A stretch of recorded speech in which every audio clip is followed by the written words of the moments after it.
हम विचार करेंगे आज, क्योंकि पहला दिन तो आज गई कल गई जो कहिए, वान थ्यूनेन की कृषि स्थानीयकरण के सिद्धांत की बात होगी, जो कि 1926 में इन्होंने यह सिद्धांत दिया। तो चूंकि जो सिद्धांत दिए जाते हैं उसके लिए बहुत सारी मान्यताएं होती हैं, वो सिद्धांत जो है पूरी तरह से फिट नहीं बैठता। बहुत सारे केसेज में हैं, साइंस मैथ में भी हैं, तो भूगोल में भी ऐसे, कृषि भूगोल में। तो वान थ्यूनेन महानुभाव जो है जर्मनी के थे, और जर्मनी में उन्होंने जो है कृषि का एक स्थानीयकरण का सिद्धांत दिया, जो पूरी दुनिया में प्रसिद्ध हुआ बाद में, सन 1926 की बात है। ठीक है, तो उस सिद्धांत के लिए उन्होंने कुछ मान्यताएं रखी, और मान्यताएं ऐसी रखी जो वास्तविक जगत में देखने को नहीं मिलती है। इन्होंने कल्पना किया कि एक ऐसा विलग प्रदेश है, एक ऐसा प्रदेश है, अगर बात की जाए, नेक्स्ट पेज करते हैं, नेक्स्ट पेज,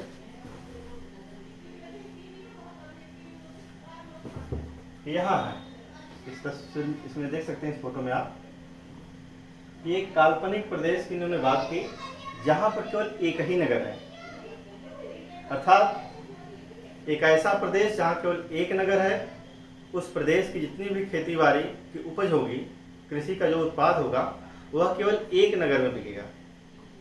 इनके सिद्धांत की जो पहली मान्यता थी। दूसरी मान्यता इन्होंने रखा कि प्रदेश में सर्वत्र जो है एक जैसी जलवायु होगी, एक जैसी मिट्टी होगी, एक जैसी वनस्पतियां होंगी, उपजाऊ की उसकी क्षमता भी एक जैसी होगी।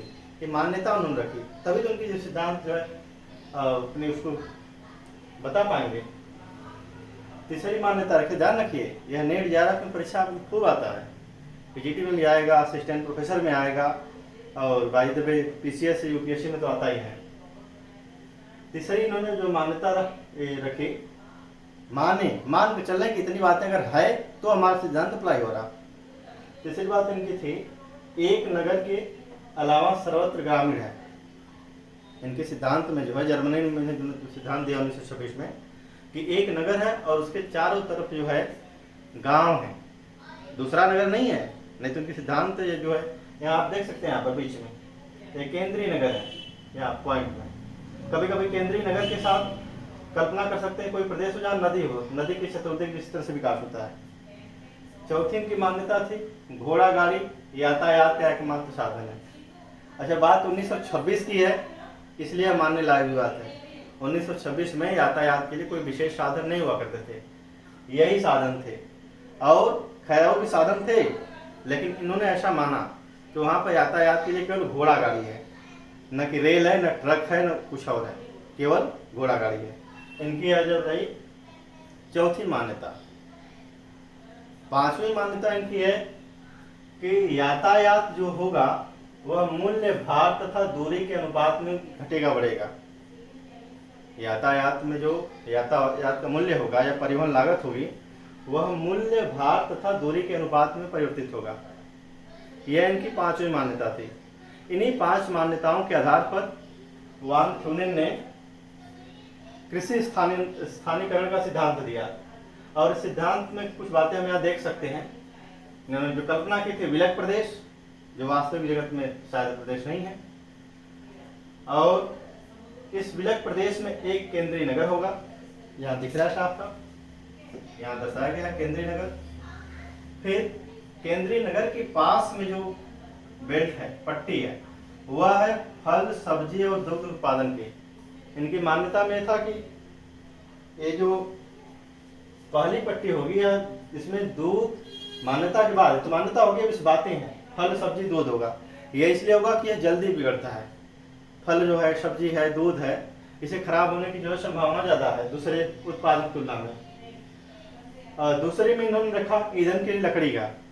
ईंधन की लकड़ी दूर से भी ला सकते थे, लेकिन दूर से लाएंगे तो परिवहन लागत इतना ज्यादा हो जाएगा कि कोई खरीदेगा नहीं, इसलिए दूसरी पट्टी में इन्होंने जो है लकड़ी की सुविधा कर दी, जलाने के लिए लकड़ी, खाना बनाने के लिए और किसी और कार्य के लिए।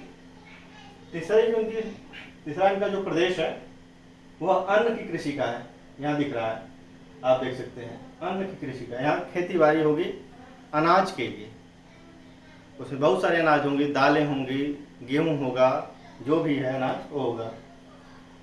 चौथी जो इनकी जो है मेखला है, 6 मेखलाएं हैं। परीक्षाओं में ये भी खूब आता है कि कितनी मेखलाएं हैं, जो 6 मेखला। और चौथी मेखला है अन्न की कृषि जिसमें परती तथा चारागाह भूमि भी छोड़ दी जाती है। अब 5वीं मेखला में अन्न की कृषि जिसमें परती तथा चारागाह अधिक होगा। पहले वाले में चारागाह कम होगा, दूसरे में चारागाह अधिक होगा। और लास्ट पशुपालन का, यहाँ भी कोई पशुपालन कर सकता है।